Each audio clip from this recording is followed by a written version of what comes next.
अस्सलाम वालेकुम गाइस, मेरा नाम है अली और मैं अपने channel daily horror stories bye Ali से आपके सामने मौजूद हूँ।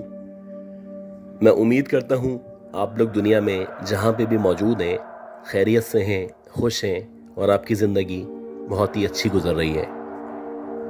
अगर आप लोगों ने किसी भी वजह से मेरे चैनल को सब्सक्राइब नहीं किया तो मैं रिक्वेस्ट करता हूँ कि आप इसको सब्सक्राइब कर लें।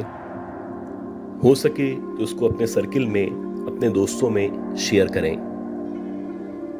अगर आप अपनी स्टोरीज शेयर करना चाहते हैं तो आप चाहें व्हाट्सएप कर सकते हैं, ईमेल कर सकते हैं या अपनी आवाज़ में रिकॉर्ड करके भेज सकते हैं। अगर आप अपनी आवाज़ में रिकॉर्ड करना चाहते हैं तो इंश्योर कर लें कि जहाँ पे भी आप रिकॉर्डिंग कर रहे हैं वहाँ पे किसी भी किस्म का शोर या डिस्टॉर्शन मौजूद नहीं है। दुनिया के तमाम ममालिक में, हर जगह, हर शहर में कुछ मकामात ऐसे हुआ करते हैं जिनके बारे में बहुत सारी कहानियाँ, बहुत सारे किस्से मशहूर हुआ करते हैं। इसी तरह पाकिस्तान के शहर कराची में एक बहुत बड़ा कमर्शियल हब है जिसे आम तौर पे आई चंडीगढ़ रोड के नाम से जाना जाता है।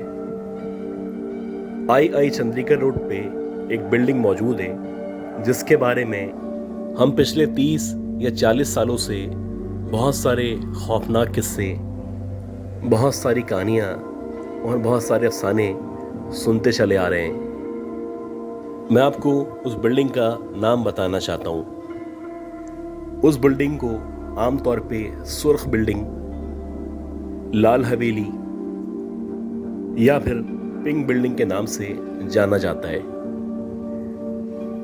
कहा जाता है कि इस 3 या 4 मंजिला इमारत में गए वक्तों में बहुत सारे लोगों ने रहने की या यहाँ पे ऑफिस खोलने की कोशिश की थी। कुछ अरसे के अंदर अंदर उनके साथ कुछ इस तरह के वाक़यात पेश आए कि मजबूरन उन लोगों को ये बिल्डिंग छोड़नी पड़ी और पिछले तकरीबन 20 या 25 साल से अब तक ये जो बिल्डिंग है वो मुकम्मल तौर पे खाली है। इस बिल्डिंग के मुतालिक जो किस्से मशहूर हैं उनमें जो सबसे पहला किस्सा है, उस किस्से के मुताबिक बताया जाता है कि अब से तकरीबन 25 या 27 साल पहले एक बूढ़ी अम्मा थी जो यहाँ पे 3rd फ्लोर के ऊपर रहा करती थी। उनके आगे पीछे ना उनकी कोई औलाद थी, ना उनका शौहर था और ना ही कोई अजीज़ व अकारिब थे। अब क्योंकि माली एतबार से उनकी कोई सपोर्ट नहीं थी, कोई उनका मदद करने वाला नहीं था, तो उन्होंने बहालत मजबूरी इस बिल्डिंग के अंदर रहने में आफियत जानी। खैर, शुरू में जब वो इस बिल्डिंग के अंदर शिफ्ट हुई तो जितने भी मामलात थे वो सारे के सारे नॉर्मल थे। लेकिन एक रात ऐसा हुआ कि रात के तकरीबन 9, साढ़े 9 बजे का टाइम था और ये अपने किचन के अंदर कुछ खाना वगैरह बना रही थी। एकदम से इनको ऐसा लगा कि इनके पीछे की तरफ से किसी ने इनकी तरफ चलना शुरू किया है। अब जो भी इनके पीछे मौजूद था वो आहिस्ता आहिस्ता करके इनके बिल्कुल करीब आ रहा था और बाकायदा उसके जो कदमों की आवाज़ थी वो इनको सुनाई दे रही थी। अब जैसे ही इन्होंने पलट के देखा तो ये बताती है कि वहां पे कोई भी मौजूद नहीं था। हालांकि इनको अच्छी तरह याद था, इनको बाकायदा किसी के चलने की, इनके पीछे होने की आवाज़ महसूस हो रही थी। उसके बाद ये दोबारा से खाना बनाने में बिजी हो गई और ये अपने आप को समझाने लगी कि मेरा वहम था। अभी ये खाना बना ही रही थी कि एकदम से इनको ऐसा लगा कि इनके लेफ्ट साइड पे जो कमरा मौजूद है उस कमरे के बेड के ऊपर कोई बैठा हुआ है और ना सिर्फ बैठा हुआ है, मुसलसल इनको देख के मुंह से अजीब तरह की, जैसे कि आमतौर पे गुर्राने की आवाज़ हुआ करती है, उस तरह की आवाज़ें निकाल रहा है। अब कॉर्नर ऑफ द आई से इनको क्लियर था कि कोई लेफ्ट साइड पे मौजूद है और ये चाहते हुए भी उस तरफ नहीं देखना चाहती थी। खैर, इनको जब अंदाज़ा हुआ तो इन्होंने अपने तौर पे आयतल कुर्सी पढ़ना शुरू की। अभी आयतल कुर्सी पढ़ते हुए इनको 5 मिनट गुजरे थे कि इनको ऐसा लगा कि जो भी उस कमरे के अंदर मौजूद था वो खड़ा हुआ है, और खड़ा होने के बाद जहाँ पे गेट था उस तरफ चला गया है। खैर 2-3 मिनट बाद जब इन्होंने गेट की तरफ देखा तो वहाँ पे न कोई बंदा मौजूद था और ना ही किसी का नामो निशान मौजूद था। जैसे तैसे ये रात तो गुजर गई। अगली रात इत्तेफाक से ये किसी काम से बाहर गई हुई थी और इनको आते आते रात के तकरीबन 11:30-12 बज चुके थे। अब जैसे ही ये स्टेयर्स से होती हुई अपने घर के अंदर एंटर हुई, ये दरवाज़ा बंद ही करने वाली थी कि एकदम से इनको ऐसा लगा कि जो ऊपर की तरफ स्टेयर्स मौजूद हैं उन स्टेयर्स पे किसी के चलने की या मौजूद होने की आवाज़ आ रही है। इस पूरी बिल्डिंग में उस दौर में ये अकेली रहा करती थी और सवाल ही पैदा नहीं होता था कि कोई वहाँ पे आ सके या बैठ सके। खैर इन्होंने दरवाज़ा बंद किया और दरवाज़ा बंद करने के बाद अंदर आ गईं।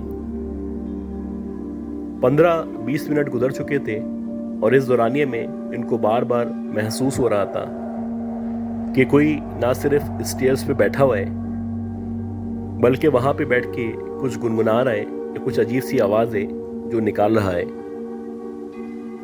अब जब आवाज़ बढ़ती चली गई तो इन्होंने सोचा कि वहाँ जाती हूँ और जाके देखती हूँ। खैर जब ये स्टेयर्स की तरफ गई और इन्होंने वहाँ पे ऊपर की तरफ देखा तो इन्होंने देखा कि एक औरत सफ़ेद लिबास में सीढ़ियों के ऊपर बैठी हुई है। उसके जो बाल हैं वो उसने अपने मुंह के आगे किए हुए हैं और ऐसा लग रहा है कि जैसे उसने अपना हेड डाउन किया हुआ है। मुसलसल उसके पास से रोने की या कुछ अजीब सी आवाज़ आ रही थी। अब जैसे ही इन्होंने उस लड़की को या उस औरत को देखा तो इन्होंने उससे पूछा कि तुम कौन हो और यहाँ पे कैसे आई हो। इनका ख्याल था कि पीछे कच्ची बस्ती से या सड़क एरिया से शायद कोई औरत है जो ऊपर आ गई है और ये भी हो सकता है कि शायद ये कोई चोरनी हो। बहरहाल जब इन्होंने सवाल किया तो इस सवाल के जवाब में वो जो औरत थी उसने कोई रिस्पॉन्स नहीं किया। फिर इन्होंने दोबारा से उससे पूछा कि भाई तुम कौन हो और यहाँ पे क्यों आई हो। अब जब इन्होंने दोबारा से सवाल पूछा तो वो जो औरत थी उसके पास से हंसने की या कहका लगाने की आवाज आने लगी। अब इनको थोड़ी सी फिक्र लाहक हुई और ये सोचने लगी कि कैसी अजीब पागल औरत है। मैं उससे सवाल कुछ पूछ रही हूँ, बजाय इसके कि ये मुझे जवाब दे। जवाब देने के बजाय ये हंस रही है। अब इनको गुस्सा आने लगा और उन्होंने कहा कि अगर तुम नहीं बताती तो मैं अभी पुलिस को कॉल करती हूँ और पुलिस को यहाँ पे बुला लेती हूँ। अब जैसे ही इन्होंने ये बात कही वैसे ही वो जो औरत थी उसने अपना मुंह ऊपर की तरफ किया। ये बताती हैं कि जैसे ही उसने अपना मुंह ऊपर की तरफ किया मैंने देखा कि वो जो औरत है उसकी जो आंखें हैं वो मुकम्मल तौर पे अंगारों की तरह चमक रही हैं। इसके अलावा उसका जो चेहरा है वो मुकम्मल तौर पे झुलसा हुआ या जला हुआ चेहरा है। उसके चेहरे को देखने से ऐसा लग रहा था कि जैसे कभी गए वक्तों में वो किसी हादसे का शिकार हुई हो। बहरहाल इनको अंदाजा हो चुका था कि ये जो औरत है ये कोई नॉर्मल औरत नहीं है और इनके सामने यकीनन कोई चुड़ैल या इस तरह की मखलूक मौजूद है। ये आयतल कुर्सी पढ़ते हुए जैसे तैसे घर के अंदर एंटर हो गई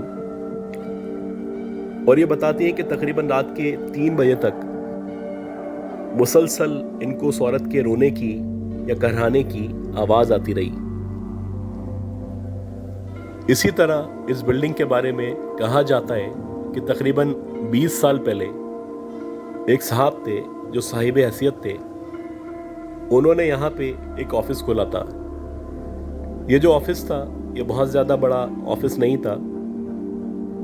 इस ऑफिस के अंदर तकरीबन 5 या 6 लोगों का स्टाफ हुआ करता था। ये लोग आमतौर पे सुबह के 9 बजे आया करते थे और शाम के 5 या 6 बजे तक इनका काम ख़त्म हो जाता था। इसी तरह एक दफ़ा इत्तेफाक से ऐसा हुआ कि इस ऑफिस के जो मालिक थे वो किसी काम की वजह से ऑफिस में रुके हुए थे और काम करते करते उनको पता ही नहीं चला कि कब रात के 9 बज चुके हैं। एक एक करके इनके जितने भी एम्प्लॉइज़ थे सारे के सारे जा चुके थे और इस पूरे ऑफिस के अंदर या आप कह लें कि इस पूरी बिल्डिंग के अंदर ये मौजूद थे और इनके अलावा एक गार्ड था जो कि गेट के बाहर ग्राउंड फ्लोर पे बैठा हुआ था। खैर ये मुसलसल बैठे हुए अपना काम कर रहे थे। इनका जो फोकस था वो कंप्यूटर की स्क्रीन पे था। एकदम से इनको ऐसा लगा कि जो स्टाफ रूम है या जहाँ पे इनके एम्प्लॉयज़ बैठ के काम किया करते थे उस रूम में से खटर पटर की या चीज़ें हिलने की आवाज़ आई है। अब शुरू में इनको ऐसा लगा कि शायद कोई बिल्ली है जो वहाँ पे आ गई है। इन्होंने इग्नोर किया और दोबारा से काम करने लगे। अभी इनको बैठे हुए या काम करते हुए मज़ीद 5 मिनट गुजरे थे कि अब ऐसा लगा कि बराबर वाले कमरे में कोई गिलास है जो नीचे गिरा है और जैसे ही गिलास के गिरने की आवाज़ आई ये उठे और उन्होंने सोचा कि जाता हूँ, अगर कोई बिल्ली वगैरह मौजूद है तो उसको वहाँ से भगा दूंगा।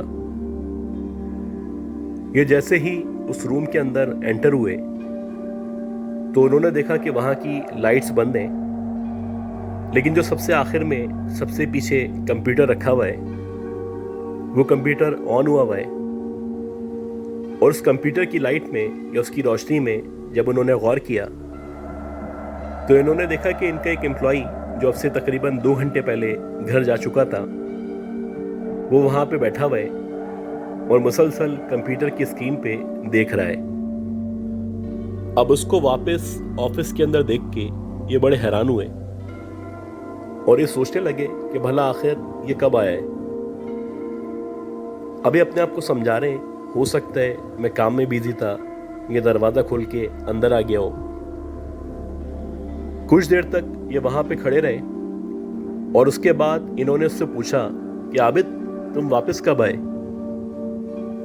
इसके जवाब में जो इनका एम्प्लॉय था उसने कोई आंसर नहीं किया बल्कि इनकी बात को इग्नोर किया और मुसलसल कंप्यूटर स्क्रीन की तरफ देखता रहा।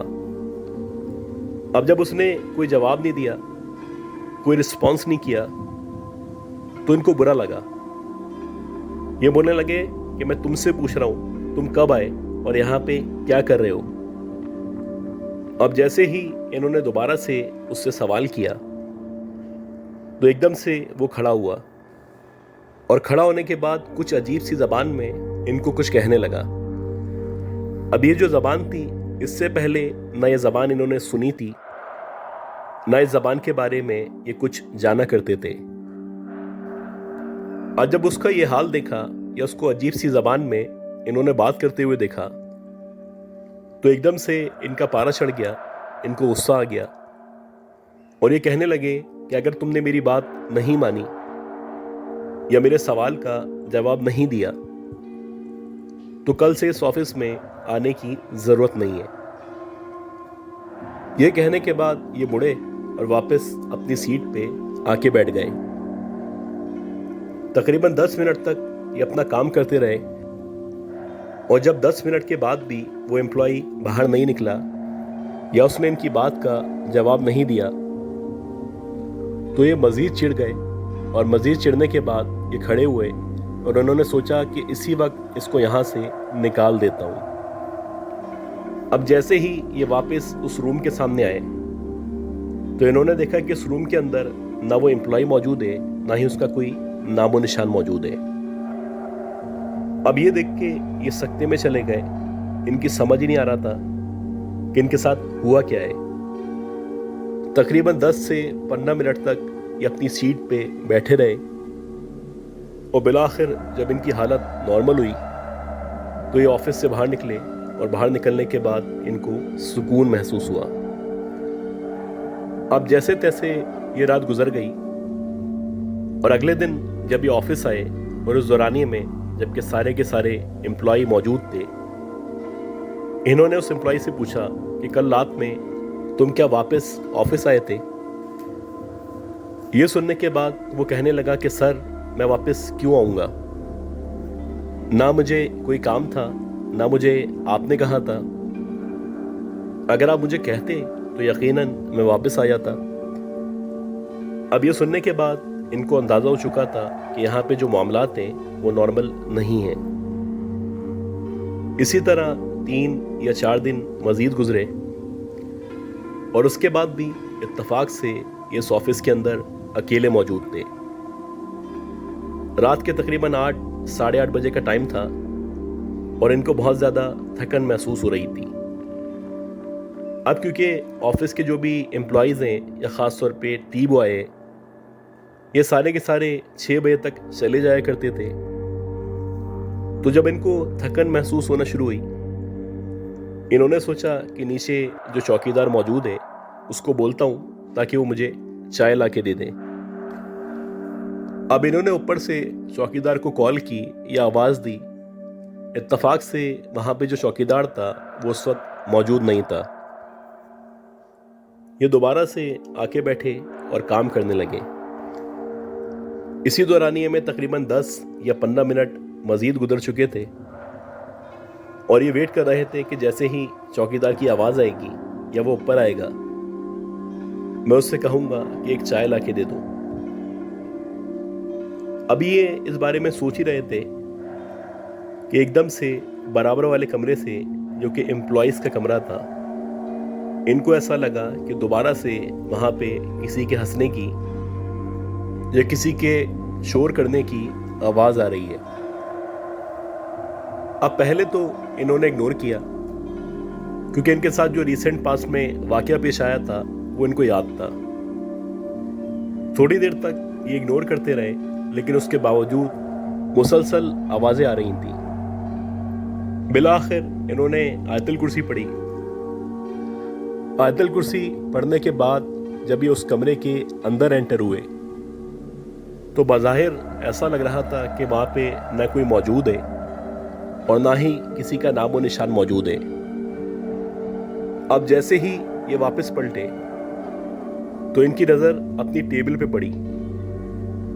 इन्होंने देखा कि इनकी जो टेबल है उस टेबल के बिल्कुल बराबर में एक चाय का कप रखा हुआ है और उसमें से धुआं निकल रहा है।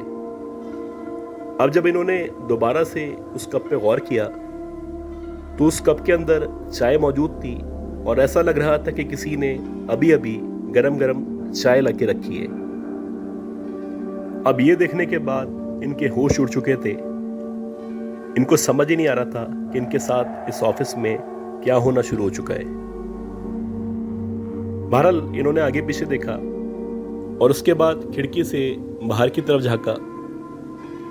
ये सोच रहे थे कि शायद ये जो चाय का कप है ये गार्ड लेके आया है, लेकिन इन्होंने अब तक ना गार्ड को बोला था और ना गार्ड को पता था कि इनको चाय की ज़रूरत है। खैर ये अभी बाहर की तरफ ही देख रहे थे कि एकदम से इनकी आंखों के सामने वो जो गार्ड था वो सामने वाली गली से निकला और एकदम से चेयर पे आके बैठ गया। और ये जो कुछ इन्होंने देखा था ये इस बात की यकीन दहानी था कि ये जो चाय का कप है ये कम से कम गार्ड लेके नहीं आया। कहा जाता है कि इसी तरह के बहुत सारे वाक़यात थे जो उस बिल्डिंग में पेश आया करते थे और अब तक वो जो बिल्डिंग है मुकम्मल तौर पे अबंडन्ड है। इसके साथ साथ एक बात जो ज़बान ज़द आम है, लोग कहते हैं कि वो जो सांप थे जिनके साथ ये वाक़यात पेश आए थे, जिन्होंने तकरीबन 20 या 22 साल पहले यहाँ पे ऑफिस खोला था, आहिस्ता आहिस्ता करके जो उनका जहनी तवाज़ुन था वो ख़राब से ख़राब होता चला गया और आखिरी इत्तलात के मुताबिक वो मुकम्मल तौर पे जहनी तौर पे माजूर हो चुके थे। इसी तरह इस बिल्डिंग के करीबो जवार में एक खातून रहा करती हैं।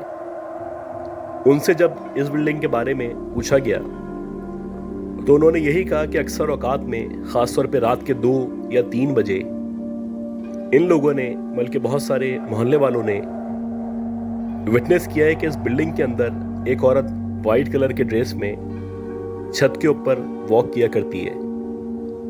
गाइस, अगर आप लोगों के पास भी उस एरिए या ख़ास तौर पे उस बिल्डिंग के मुतालिक कोई वाक़यात मौजूद हैं तो मैं वेट कर रहा हूँ, आप शेयर करें। उम्मीद करता हूँ जो स्टोरीज़ मैंने शेयर की हैं ये सारी की सारी स्टोरीज़ आपको पसंद आई होंगी। दुआ करें कि अल्लाह ताला मुझे, आपको, हम सबकी फैमिलीज़ को सेहत दे, ज़िंदगी दे, सलामती दे। मेरी अगले अपलोड तक के लिए अपना बहुत ही ख्याल रखिएगा। अल्लाह हाफ़िज़।